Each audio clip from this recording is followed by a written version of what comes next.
Bismillahirrahmanirrahim. Assalamualaikum warahmatullahi wabarakatuh.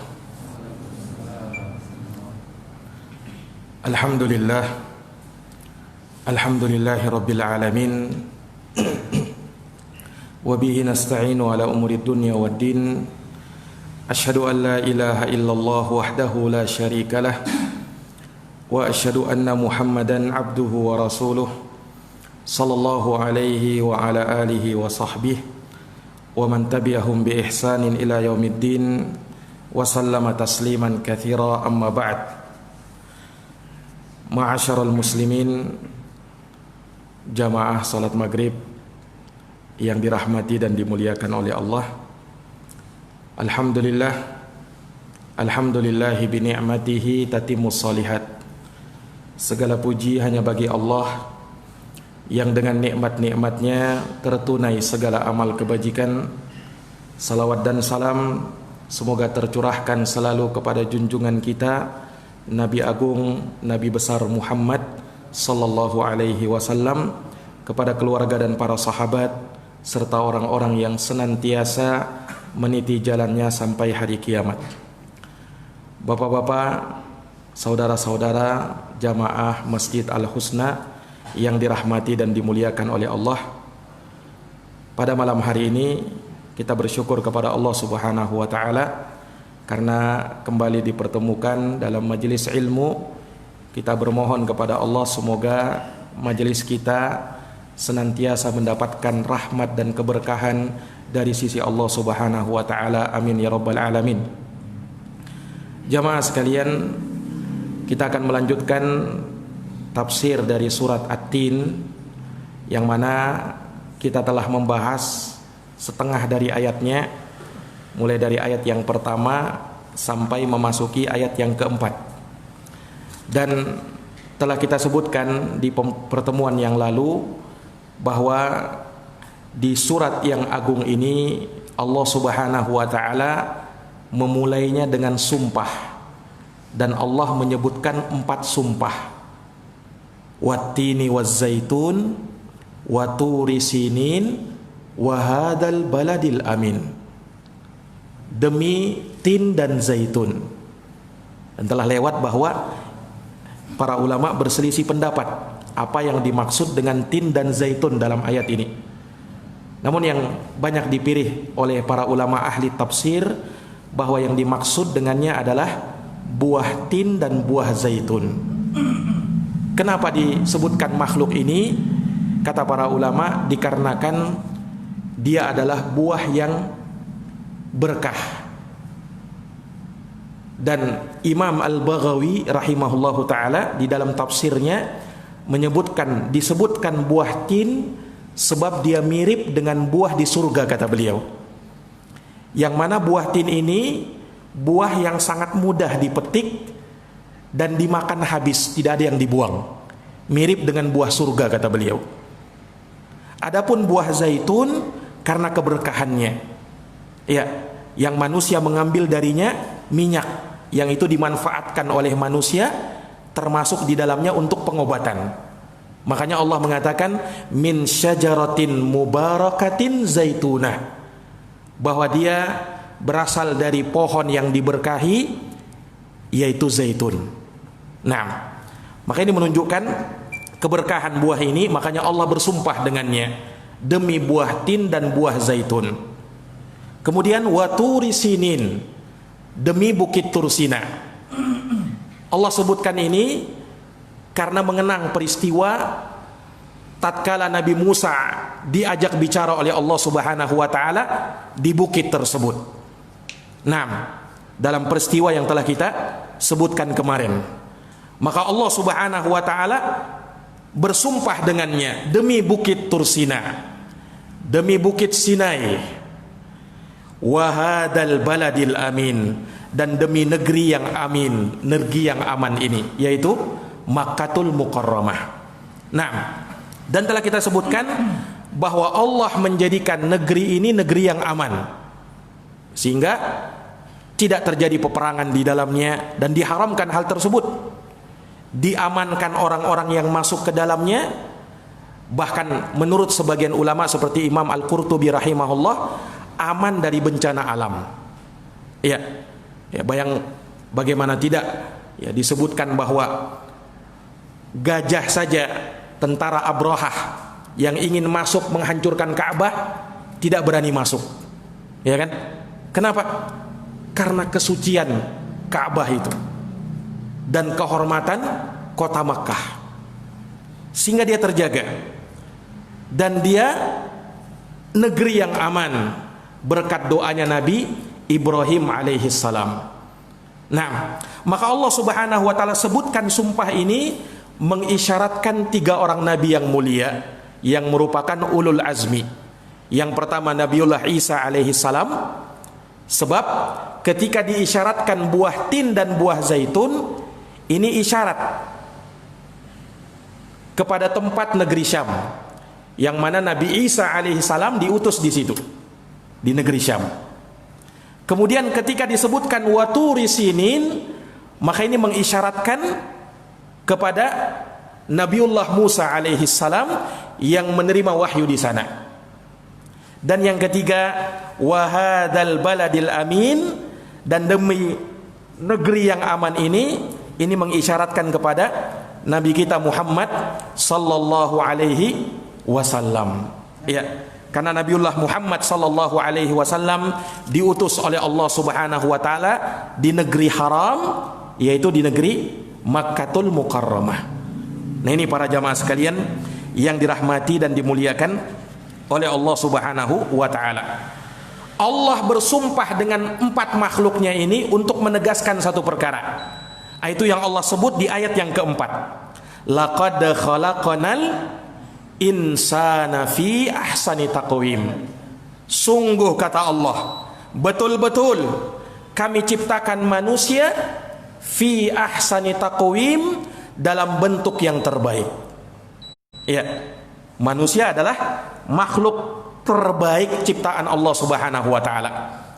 Bahkan telah kita sebutkan, ada sebahagian fuqaha yang berdalil dengan ayat ini yang menyatakan bahwa manusia bahkan lebih indah dari rembulan. Ya kan? Seperti yang telah kita bacakan kisahnya pada pertemuan yang lalu. Ya. Dan para ulama menyebutkan bahwasanya Allah Subhanahu wa taala menyebutkan ayat ini bahwa manusia tercipta dalam bentuk yang terbaik ini sebagai bantahan kepada teori Darwin. Iya, tahu teori Darwin, Pak? Yang mengatakan manusia itu katanya dari mana? Dari monyet. Iya, nenek moyangnya dari monyet. Dia.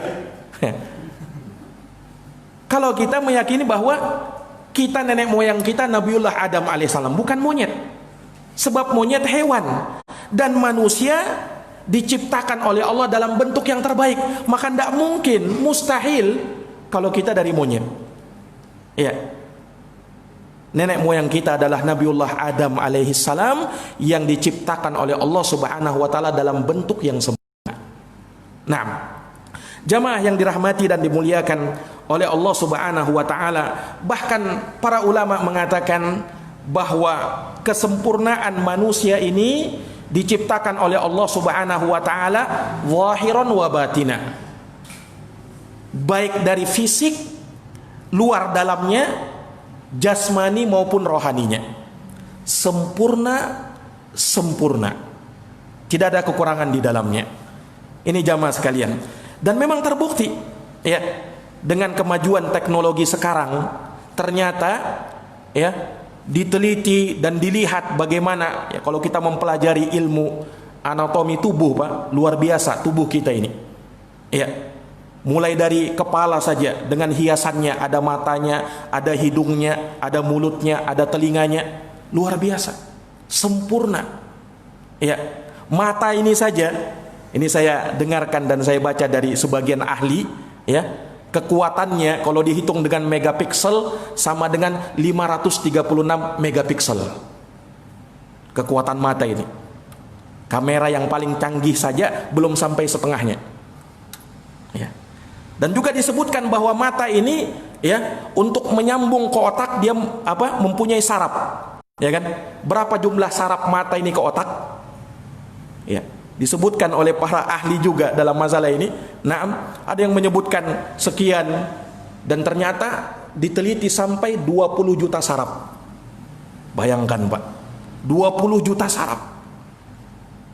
Luar biasa kan ciptaannya itu. Nah, sehingga dengannya kita bisa melihat dunia ini. Ya, itu pun dengan hikmahnya Allah Subhanahu wa taala. Allah Subhanahu wa taala masih membatasi penglihatan manusia.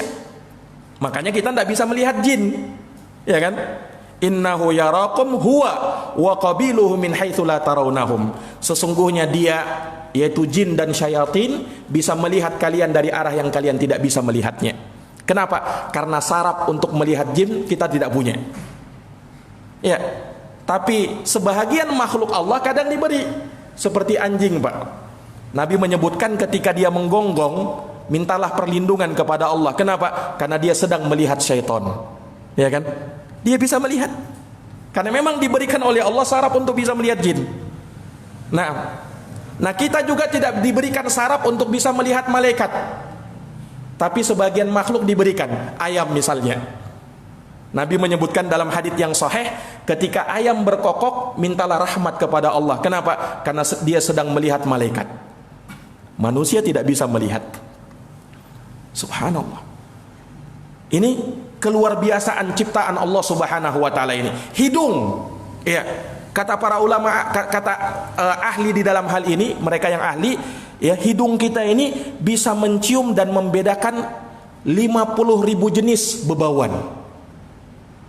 Ini saya baca dan saya dengarkan Pak ya. 50.000 jenis bebauan. Luar biasa. Belum lagi kita membahas organ-organ dalam manusia. Nah, maka kita akan terdecak kagum dengannya. Maka maha benar Allah yang mengatakan, laqad khalaqnal insana fi ahsani taqwim. Sungguh kami telah menciptakan manusia dalam bentuk yang terbaik. Nah, makanya tidak jauh-jauh kita melihat keindahan makhluk Allah Subhanahu wa taala, diri kita. Wa fi anfusikum afala tubsirun. Dan pada diri-dirimu, kata Allah, tidakkah kalian melihat betapa luar biasanya kalian dicipta itu? Iya. Sungguh sangat sempurna, sangat serasi. Ada kepala, ada badannya, terdiri dari dada dan perut. Kemudian ada lengannya, ada kakinya. Luar biasa. Wa fi anfusikum afala tubsirun. Pada diri-dirimu kalian, pada diri-diri kalian memperhatikannya. Betapa luar biasanya ciptaan Allah Subhanahu wa taala yang bernama manusia ini. Nah, maka jamaah sekalian yang dirahmati oleh Allah, di ayat yang berikutnya, di ayat yang kelima, Allah Subhanahu wa taala mengingatkan manusia ini. Betul kami ciptakan kalian dalam bentuk yang terbaik. Betul kami indahkan fisik kalian sempurna, tapi ingat, syukuri itu. Jangan sampai kalian lalai dari mengingat Allah Subhanahu wa taala, sebab kalau tidak, Allah akan kembalikan kalian dalam tempat yang paling rendah. Perhatikan pada ayat yang kelima, tsumma radadnahu asfala safilin. Kemudian kami akan kembalikan dia, kata Allah, kemana? Asfala safilin, ke tempat yang paling rendah. Asfala safilin, safilin itu sudah rendah Pak, ditambah lagi asfal. Asfal ini dalam bahasa Arab dia sighah tafdil, yang menunjukkan paling bawah. Kami kembalikan manusia kepada derajat yang paling bawah. Apa maksudnya? Para ulama ahli tafsir berbeda pendapat ketika menafsirkan ayat ini. Karena disebutkan global saja. Kami akan kembalikan itu manusia ke tempat yang paling rendah. Apa maksudnya? Ada beberapa penafsiran para ulama. Ada yang menafsirkan asfala safilin maksudnya ya ila ardalil umur, kepada umur yang paling rendah, umur yang paling tua. Karena manusia itu tidak selama-lamanya muda kan, akan ada masa tuanya. Lemahnya. Iya. Ini para jamaah sekalian, dan ini diperkuat dengan ayat Allah Subhanahu wa taala berfirman, "Wa minkum may yuraddu ila ardalil umur." Dan di antara kalian dikembalikan oleh Allah Subhanahu wa taala ke usia yang paling tua. Nah, ini para jamaah sekalian. Dan Allah mengatakan, "Wa man nu'ammirhu nunakkishu fil khalq afala yaqilun," dalam surat Yasin. Dan yang diberikan oleh Allah umur yang panjang, ingat bahwasanya kalian, fisik dan pikiran kalian akan berangsur melemah. Tidakkah kalian mau memahaminya? Nah, ini para jamaah sekalian, makanya kehidupan kita itu kan mirip dengan rembulan, Pak. Di awal kali muncul, ya, di bulan pertama muncul cuman bulan sabit, tipis, ya kan? Bulan pertama itu. Kemudian apa? Membesar sampai di 15 bulan sempurna dia. Itulah bulan purnama. Nah, kemudian apakah tetap seperti itu? Tidak, berkurang. Nah, sampai menjadi kecil kembali. Kehidupan manusia mirip seperti itu. Makanya di dalam Al-Quran, di dalam surat Ar-Rum, Allah Subhanahu wa taala berfirman, Allahul ladzi khalaqakum min dha'f thumma ja'ala min ba'di dha'fin quwwah ja'ala min ba'di quwwatin dha'fa wa syaibah. Allah katakan, Allah dialah yang telah mencipta kalian dalam keadaan yang lemah. Dalam tafsir Jalalain disebutkan min dha'fin, yakni dari setetes air, hina, rendah. Nah, kemudian apa? Berkembang sampai menjadi janin. Terbentuklah manusia. Kemudian dia lahir, tidak bisa apa-apa, hanya bisa menangis dan buang air saja. Nah, kemudian bertumbuh, kan? Tidak bisa bergerak terlalu banyak. Nah, kemudian sedikit demi sedikit, perlahan demi perlahan, hari berganti hari, maka mulai ada gerakan-gerakan, ya kan? Lihat anak-anak itu, Pak, sedikit demi sedikit, ya. Kemudian bisa duduk, kemudian bisa merangkak, tidak langsung bisa jalan, merangkak dulu. Setelah itu bisa berdiri, kemudian bisa berjalan, berlari kuat, ya. Nah, kemudian tumbuh, berkembang, terus berkembang sampai di usia yang paling muda, di usia muda. Apakah bertahan sampai di situ? Tidak. Manusia akan kembali lagi di masa-masanya dia sudah mulai tua dan habis kekuatannya. Nah, perhatikan, Allah dialah yang menciptakan kalian dalam kondisi lemah, kemudian menjadikan setelah lemah itu ada kekuatan, kemudian setelah kekuatan itu ada lagi kelemahan, wasyaibah, kemudian tumbuh uban, menandakan sudah usia tua. Makanya di dalam Quran dikatakan, waja'akumun nadhir, datang kepada kalian peringatan. Nadhir di dalam ayat ini ditafsirkan oleh para ulama adalah tumbuhnya uban. Kalau sudah tumbuh uban, peringatan dari Allah Subhanahu wa taala. Ya, peringatan dari Allah Subhanahu wa taala bahwa kita akan dipanggil oleh Allah Subhanahu wa taala kelak. Tidak selama-lamanya kita di dunia ini. Para jamaah sekalian dan dimuliakan oleh Allah Subhanahu wa taala. Allah akan kembalikan kalian ke tempat yang paling rendah di usia yang kalian tidak bisa apa-apa lagi. Nah, maka ini jamaah sekalian memberikan pelajaran kepada kita. Hendaknya kita sadar kekuatan yang kita miliki saat ini, kekayaan yang kita rasakan saat ini, bersama kita saat ini tidak selama-lamanya, akan berangsur pudar, ya. Diingatkan, makanya kita diperintahkan untuk memanfaatkan usia muda, ya kan? Maka sungguh seseorang yang sudah tua tapi masih bermaksiat kepada Allah, naudzubillah. Kenapa? Harusnya dia lebih banyak mengingat mati, ya kan? Yang lebih banyak sadar mati anak muda atau orang tua, Pak? Orang tua kan? Kenapa? Dia sadar Sudah dekat-dekat ini. Maka dia lebih banyak sadarnya. Sungguh keterlaluan kalau ada orang tua tapi belum juga sadar-sadar. Makanya Nabi SAW mengingatkan di dalam hadisnya, salasun, ada 3 orang kata, la yukallimuhumullah yaumal qiyamah, bicara oleh Allah pada hari kiamat, wala yuzakkihim, Allah tidak sucikan mereka, wala yanzuru ilaihim, Allah tidak lihat mereka, walahum adabun alim, dan bagi mereka azab yang pedih. Siapa mereka 3 orang ini? Pertama kata Nabi, syekhun zanin, tapi masih juga berzina. Naudzubillah. Kenapa disebutkan orang tua? Nabi tidak sebutkan anak muda. Artinya anak muda boleh?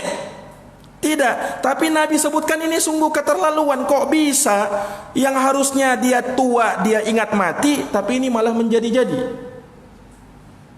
Yang kedua siapa? Wa malikun kadzab, seorang raja, penguasa, namun sering berdusta, mendustai rakyatnya. Juga. Kenapa disebutkan seorang penguasa? Kenapa tidak disebutkan yang lain boleh berdusta? Tidak. Tapi dia penguasa. Seharusnya dengan kekuasaannya dia tidak perlu berdusta. Tapi bersamaan dengan itu dia sering berdusta. Ini kan keterlaluan ini. Nah, ini jamaah sekalian yang dirahmati oleh Allah Subhanahu wa taala. Kemudian yang ketiga yang lebih parah lagi, wa ailun mustakbir, orang miskin yang sombong. Nah, kalau kaya ya masih anulah. Walaupun tidak boleh juga ya kan. Tapi ini miskin, apa yang mau disombongkan? Nah, ya sungguh keterlaluan. Makanya Nabi sebutkan 3 orang ini, wa ailun mustakbir, dan orang miskin yang sombong. Nah, ini para jamaah sekalian yang dirahmati oleh Allah. Makanya Allah Subhanahu wa taala ingatkan kita dalam ayat ini. Tsumma radadnahu asfala safilin. Kemudian kami akan kembalikan dia ke tempat yang rendah, di usia yang tua. Makanya manfaatkan usia muda itu.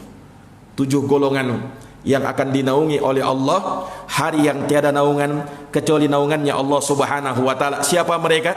Salah satunya wasyabun nasya'a fi ibadat, dan seorang pemuda yang tumbuh dalam keadaan beribadah kepada Allah Subhanahu wa taala. Ini anak muda yang ini jamaah sekalian yang dirahmati oleh Allah. Tafsiran yang radadnahu asfala safilin, kemudian kami akan kembalikan dia ke tempat yang paling rendah di usianya yang sudah tua, pikun. Iya. Terkadang pikun kan orang tua. Penafsiran yang berikutnya yang kedua, ada yang mengatakan summa radadnahu asfala safilin, maksudnya kami akan kembalikan dia ke tempat yang rendah, ke neraka jahanam. Nah, iya. Ini jamaah sekalian yang dirahmati oleh Allah. Kenapa? Allah sekalian. Jadi ini penafsiran yang kedua. Ini disebutkan oleh Imam Ibnu Katsir dan juga selainnya dari kalangan para ulama ahli tafsir. Iya. Dan Allah bukan itu. Yang Allah lihat hati kita, yang Allah lihat amalan kita. Innallaha la yanzur ila ajsamikum wala ila suwarikum wala ila amwalikum. Allah tidak lihat kepada rupamu, Allah tidak lihat kepada fisikmu, Allah tidak lihat kepada hartamu, tapi yang Allah lihat adalah iman dan amalmu. Itu yang Allah lihat, Pak. Iya. Sehingga tidak akan berguna kegantengan kita, kecantikan kita, keindahan fisik kita kalau kita tidak beriman dan beramal soleh. Makanya di ayat yang berikutnya Allah sebutkan itu. Allah perkecualikan, ya kan? Illal ladina amanu wa amilus solihat falahum ajrun ghairu mamnun. Ini para jamaah sekalian. Iya. Sebagian ulama ada juga yang menafsirkan dekat dengan ini, yakni maksudnya ila dhalalah wal khasarah, kepada kesesatan dan kerugian. Ini selaras dengan ayat dalam Quran, firman Allah di suratul Asr, wal asri innal insana lafi khusrin, demi masa sesungguhnya manusia dalam kerugian, illal ladzina amanu wa amilus solihat, kecuali mereka yang beriman dan beramal soleh. Wa tawasau bil haq wa tawasau bis sabr, saling berpesan-pesan dalam menetapi kebenaran dan saling berpesan-pesan untuk menetapi kesabaran. Tapi ini tidak berbeda dengan pendapat yang kedua. Kenapa? Karena kerugian dan kesesatan ujung-ujungnya ke neraka juga nantinya. Iya, ujung-ujungnya ke neraka juga nantinya. Sehingga tidak ada perbedaan di kalangan para ulama tentang ini. Nah, ini jamaah sekalian yang dirahmati oleh Allah. Jadi kita dapati ayat yang kelima ini, tsumma radadnahu asfala safilin, kemudian kami kembalikan dia ke tempat yang paling rendah. Sebagian ulama menafsirkan ke umur yang paling tua, pikun, dan sebagian ulama menafsirkan ke tempat yang paling rendah, maksudnya neraka jahanam. Naudzubillah. Iya. Dan ini peringatan dari Allah Subhanahu wa taala kepada manusia. Kemudian di ayat yang ke-6, illal ladzina amanu, kecuali mereka yang beriman, wa amilus solihat, dan beramal dengan amalan soleh, falahum ajrun ghairu mamnun, maka bagi mereka ini pahala yang tiada putus, pahala yang terus mengalir, pahala yang tak pernah berkurang, pahala yang tanpa batas. Ini para jamaah sekalian. Nah, ini ayat mengikut kepada sebelumnya. Karena sebelumnya ada perbedaan penafsiran para ulama, ini juga demikian. Kan diperkecualikan kan? Manusia akan dikembalikan ke tempat yang rendah, kecuali mereka yang beriman dan beramal soleh. Tadi kita sebutkan, tempat yang paling rendah bisa bermakna umur yang sudah tua. Kecuali mereka yang beriman dan beramal soleh. Apa maksudnya? Apakah mereka yang beriman dan beramal soleh tidak tua-tua? Tidak pernah pikun? Oh tidak. Yang beriman dan beramal soleh bisa juga tua, bahkan bisa juga pikun. Tapi apa maksudnya? Maksudnya dia mendapatkan pahala ghairu mamnun, yang tak terputus. Apa maksudnya jamaah sekalian? Kata para ulama, inilah keistimewaan dan keutamaan orang yang kontinu beramal. Di usia muda dia rajin ke masjid. Iya, di masa dia banyak harta dia rajin sedekah. Di masa dia kuat-kuat ibadah, dia rajin ibadah, salat, puasa dan lain sebagainya. Ketika di masa tua, tidak seperti di masa muda. Ya kan? Iya, ketika di masa tua tidak seperti di masa muda. Mungkin suatu saat dia jatuh miskin, tapi ketika dia di masa kaya dia rajin sedekah, ketika dia di masa kuat dia rajin ibadah. Walaupun dia usianya sudah tua, pahalanya akan dituliskan oleh malaikat sama seperti dia di usia muda. Inilah makna ayat ini, Pak. Ini bagi siapa yang kontinu dalam beramal. Adapun kalau dia di masa mudanya dia tidak pernah sholat, dia tidak rajin ke masjid, ya tidak dapat yang seperti ini. Tapi kalau dia dulunya di masa mudanya luar biasa, terus beramal ke masjid, dia tidak bisa lagi datang ke masjid, dia sholat di rumahnya, atau bahkan dia tidak sholat lagi karena pikun. Karena kan kalau orang pikun itu, Pak, subhanallah, ya, namanya pikun ya. Kadang ditanya sudah sholat belum, dia bilang sudah, padahal belum. Sudah sholat belum, dia bilang belum, padahal sudah. Namanya pikun, ya kan? Nah, orang yang seperti ini, kalau sebelum-sebelumnya dia orang yang rajin sholat, dia rajin ke masjid, rajin puasa, rajin sedekah, pahalanya tidak putus walaupun dia sudah berhenti beramal. Inilah maksud dari ayat ini. Illal ladzina amanu wa amilus solihat falahum ajrun ghairu mamnun, kecuali mereka yang rajin amal soleh, rajin beramal, yang didahului oleh iman, maka bagi mereka pahala yang tiada putus-putusnya. Ketika di dunia, masih hidup di dunia ini, pahalanya akan terus mengalir. Makanya Pak, dari sinilah ya pentingnya amal itu kita continue, jangan putus. Iya, ketika kita sudah berazam, bertekad untuk selalu ke masjid, beramal, usahakan jangan putus. Kenapa? Kalaulah misalnya kita terputus karena udzur, misalnya karena sakit atau karena tua, tidak mampu lagi, tidak sanggup lagi, pahala terus mengalir, Pak. Pahala terus mengalir. Subhanallah. Dan ini diperkuat dengan hadis Nabi. Dalam hadis Abu Musa al-Ash'ari riwayat Imam Bukhari, Nabi bersabda, "Idza maridal abdu aw safara kutiba lahu misla ma kana ya'malu muqiman sahiha." Apabila seorang hamba sakit atau sedang safar, maka akan dituliskan baginya pahala sama seperti dia belum sakit ketika dia masih sehat, dan sama seperti dia tidak safar ketika dia mukim. Kenapa? Yang menghalangi dia untuk ibadah sempurna karena uzur tadi, ya kan? Tadinya dia sholat tegap berdiri, tapi karena sakit dia tidak bisa berdiri, dia duduk, Pak. Yang tadinya dia sholat rajin ke masjid, tapi karena sakit dia sholat di rumahnya. Allah tuliskan pahalanya sempurna sama seperti dia ketika sholat di masjid. Sama seperti ketika dia ada sholat di masjid. Luar biasa. Ini para jamaah sekalian yang dirahmati oleh Allah, sama dengan apa yang menimpa kita pada saat ini, ya kan? Wabah corona, ya, yang terkadang kita apalagi pertama-tama itu, ya kan, kita tidak ke masjid, tapi kita sebelumnya rajin ke masjid. Tenang, Allah tuliskan bagi kita pahala sempurna, asalkan kita sebelumnya memang orang yang rajin ke masjid. Allah tuliskan pahala bagi kita sempurna. Ini para jamaah sekalian yang dirahmati oleh Allah. Nabi pernah juga menyebutkan kepada para sahabat, "Inna bil madinati larijalan, ya, ma qata'tum wadiyan wala sirtum masira illa kanu ma'akum hasabahumul udhur." Sesungguhnya di Madinah, kata Nabi, ada orang-orang yang pahalanya sama dengan kalian. Tidaklah kita ini berjalan melewati lembah, menempuh perjalanan yang jauh, kecuali dia juga akan mendapatkan pahala. Kenapa? Mereka, ya, yang sebelumnya biasa ikut dengan kita, tapi sekarang mereka terhalang oleh udzur, tapi pahala mereka terus mengalir. Ini para jamaah sekalian yang dirahmati dan dimuliakan oleh Allah.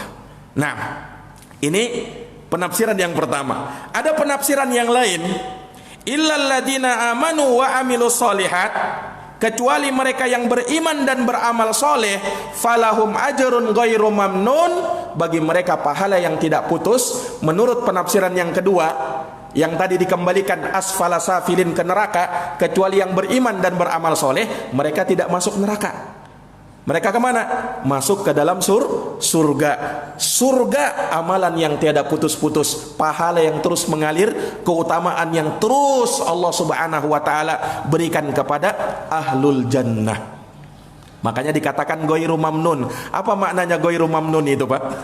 Maknanya ghairu mamnun yakni ghairu maqtu, tidak pernah terputus. Ghairu mamnun maknanya ghairu mangkus, tidak pernah terkurang. Ghairu mamnun maknanya ghairu mahsub, tak terbatas. Itulah surga Allah subhanahu wa ta'ala. Di dalamnya terdapat kenikmatan mala ainun ra'at, tidak pernah terlihat oleh mata, wala udunun sami'at, tidak pernah terdengar oleh telinga, wala khatar ala qalbi bashar, dan tak pernah terbersit dalam hati siapapun juga. Jamaah yang dirahmati oleh Allah. Kemudian Allah mengatakan di ayat berikutnya, fama yukadzibuka ba'du biddin, di ayat yang ketujuh ini. Fama yukadzibuka ba'du biddin, apa kiranya yang menyebabkan kalian wahai manusia mendustakan hari pembalasan itu? Setelah keterangan-keterangan yang sangat jelas, keterangan-keterangan yang gamblang dari Allah, dari Rasulullah, kok bisa kalian mendustakan hari kebangkitan? Jamaah sekalian yang dirahmati oleh Allah, ini diantara, ya, perbedaan yang paling mendasar antara akidah muslimin dengan akidah musyrikin pada waktu itu, di saat diutusnya Nabi SAW. Kenapa? Orang musyrikin betul-betul tidak percaya, tidak yakin dengan adanya hari kebangkitan. Masa katanya ketika kita sudah menjadi tulang belulang kemudian Allah mampu membangkitkannya? Orang musyrikin tidak percaya. Makanya pernah disebutkan dalam riwayat, ada seorang musyrik datang kepada Nabi, kemudian berkata, ya Rasulullah, dia membawa tulang manusia, Pak, tulang manusia yang sudah rapuh. Dia letakkan di hadapan Nabi, kemudian dia ambil itu tulang, lalu dia remas seperti ini sampai menjadi debu. Kata dia, wahai Muhammad, apakah Rabbmu, apakah Tuhanmu benar-benar mampu menghidupkan ini tulang yang sudah saya hancurkan jadi debu ini? Turunlah firman Allah Subhanahu wa taala ayat dalam Quran. Allah mengatakan dalam surat Yasin, "May yuhyil 'idhama wa hiya ramim." Siapa yang bisa menghidupkan tulang yang sudah rapuh, yang sudah hancur itu? Qul, katakan wahai Muhammad, yuhyiha alladhi anshaha awwala marrah. Yang mampu menghidupkannya adalah yang menciptakannya pertama kali. Ya, wa huwa bikulli khalqin alim. Dan Allah Subhanahu wa taala Maha tahu akan segala yang Dia ciptakan. Tentunya untuk sekedar mengembalikan kan lebih mudah, ya kan, daripada menciptakan dari awal. Allah ciptakan manusia dalam keadaan manusia itu sebelumnya tidak ada, ya kan, kemudian tercipta. Setelah mereka mati, tentu lebih mudah bagi Allah untuk membangkitkan mereka, ya kan Pak, secara akal. Orang musyrikin menetapkan bahwa mereka diciptakan oleh Allah, tapi mereka mengingkari hari kebangkitan. Kok bisanya? Secara akal mereka tidak bisa paham. Loh, kan kalian sudah ada. Kalian itu tercipta sebelumnya tidak ada, kemudian menjadi ada, ya kan? Nah, kalian ketika sudah ada kemudian mati, apakah mustahil bagi Allah Subhanahu wa taala untuk membangkitkan kalian? Tidak. Sangat mampu oleh Allah untuk membangkitkan kalian. Sama Pak, seperti kalau kita contohkan handphone, HP kita. Dulu kan tidak ada, ya kan? Dulu tidak ada. Nah, kemudian untuk mengadakan handphone ini luar biasa usaha manusia kan? Kemudian menjadi ada. Ya, sekarang untuk membuat handphone itu mudah atau susah? Kenapa? Karena sudah ada, ya kan? Ini para jamaah sekalian. Tapi sebelum-sebelumnya susahnya luar biasa. Tapi kalau sekarang, ya, kita beli handphone merek sekarang, 1 tahun mendatang sudah kadaluarsa itu handphone kita, masih ada yang barunya setelahnya. Subhanallah. Ini para jamaah sekalian yang dirahmati oleh Allah. Maka apa yang menyebabkan kalian kok bisa-bisanya mendustakan hari kebangkitan itu? Hari pembalasan, ya, yang dengannya Allah membalas manusia sesuai dengan amal perbuatan mereka. Faman ya'mal mithqala dzarratin khairan yarah wa man ya'mal mithqala dzarratin syarran yarah. Siapa yang beramal walaupun seberat debu kebaikan, dia akan lihat balasan kebaikannya, dan siapa yang beramal kejelekan walaupun seberat debu, dia akan lihat balasan kejelekannya. Kemudian Allah tutup surat ini dengan mengatakan, alaihissallahu biahkamil hakimin. Bukankah Allah hakim yang paling adil, hakim yang paling bijaksana? Ini kata para ulama untuk menegaskan dan menekankan orang-orang musyrikin yang tidak percaya dengan hari kebangkitan. Kalian boleh tidak percaya dengan hari kebangkitan, tapi nanti lihat saja Allah yang akan menjadi hakim, Allah yang akan menegakkan hukum, dan Allah Subhanahu wa taala menegakkan hukum dengan seadil-adilnya. Ketika manusia boleh saja mungkin di dunia ini dia tidak mendapatkan keadilan, tapi tenang saja, di akhirat Allah akan berikan keadilan untuk dia. Ketika ada manusia di dunia ini menzalimi orang, dilepas dari hukuman dunia, dia akan mendapatkan hukuman yang seadil-adilnya nanti di akhirat. Alaihissallahu biahkamil hakimin. Bukankah Allah Subhanahu wa taala hakim yang paling bijaksana, hakim yang paling adil, sehingga keputusan Allah pasti benar, keputusan Allah pasti baik, keputusan Allah pasti bijaksana. Dari kebijaksanaannya Allah tidak membiarkan manusia begitu saja, tidak diperintah, tidak dilarang, tapi manusia diperintah, manusia dilarang. Siapa yang menjalankan perintah dan menjauhi larangan, dia yang akan mendapatkan kemuliaan. Siapa yang justru melanggar, dia yang akan mendapatkan kehinaan. Dan dari hikmahnya Allah Subhanahu wa taala akan membangkitkan manusia dan membalas sesuai dengan amal perbuatan mereka ketika berada di dunia. Nah, kemudian jamaah sekalian, Allah Subhanahu wa taala hakim yang paling bijaksana dengan makna keputusan Allah, baik syariat maupun kauni, takdir, itu semuanya baik. Walaupun manusia ini sebagiannya menganggap keputusan Allah itu kurang adil. Ada kan sebagian orang menganggap syariat Allah ini seakan-akan mengekang sebahagian orang. Contoh misalnya dalam masalah pembagian warisan, Allah tetapkan dalam surat An-Nisa ayat 11, lidzakari mithlu hadzil unsayain. Untuk bahagian laki-laki semisal dua bahagian perempuan. Jadi kalau laki-laki dua, perempuan satu bahagiannya. Nah, protes wanita, kok bisa kami cuma dapat satu, laki-laki dapat dua? Oh, tidak adil ini hukum Islam. Padahal kalau dia mau melihat sedikit saja, manusia laki-laki itu kan pemimpin, Pak. Ar-rijalu qawwamuna 'alan nisa. Karena dia pemimpin, dia yang menafkahi. Ketika dia punya istri, punya anak, dia yang menafkahi. Wanita justru dia dinafkahi. Makanya adil Allah ketika menetapkan untuk laki-laki dua, untuk perempuan satu. Ya kan? Nah, ketika Allah menetapkan hukum qisas, kalau ditegakkan hukum Islam, ya, orang yang membunuh dibalas dibunuh, orang yang berzina padahal dia sudah menikah dirajam sampai mati. Itu hukum Islam, Pak. Apabila ditegakkan syariat Islam, sebagian orang menyanggah, oh ini Islam kayaknya tidak adil, ya, kok bisa kejam sekali. Nah, justru Allah mengatakan apa dalam Quran? Di dalam qisas itu, ya, di dalam qisas itu ada hayatun, ada kehidupan. Tapi bagi orang yang mau memahami. Jadi Allah menetapkan hukum yang paling adil. Demikian pula hukum kauninya Allah. Ketika Allah mentakdirkan ini, yakinilah takdir Allah pasti baik. Kenapa, Pak? Itu kan perbuatannya Allah. Dan perbuatan Allah pasti baik. Walaupun terkadang manusia ketika mendapatkan takdir Allah yang buruk, dia mengeluh. Tapi yakinilah bahwa tidaklah ada ketetapan Allah, takdir Allah di muka bumi ini pasti ada hikmahnya. Ya kan? Virus corona yang melanda kita ini, ya kan? Ini baik atau buruk, Pak? Secara yang ditakdirkan kan buruk, ya kan? Iya, tapi kita bisa memandang itu baik dari hikmahnya. Ya kan? Betapa banyak manusia yang justru kembali kepada Allah di saat-saat seperti ini. Sadar bahwasanya apa? Kehidupan itu tidak selama-lamanya di dunia.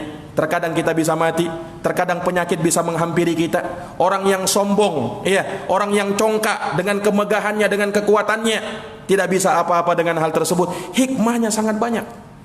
Ya, kita bisa introspeksi diri, kita lebih banyak mendekatkan diri kepada Allah Subhanahu wa taala. Hikmahnya sangat banyak.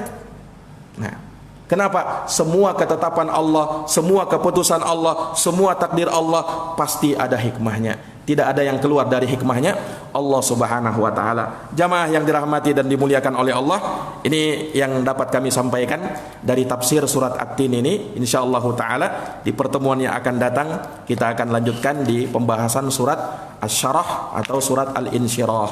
Insyaallah taala. Demikian kajian kami, semoga bermanfaat. Lebih dan kurangnya mohon dimaafkan. Hadanallahu wa iyyakum ajma'in. Kita tutup dengan doa kafaratul majlis. Subhanakallahumma wa bihamdika asyhadu an la ilaha illa anta astaghfiruka wa atubu ilaik. Walhamdulillahi rabbil alamin. Wassalamu alaikum warahmatullahi wabarakatuh.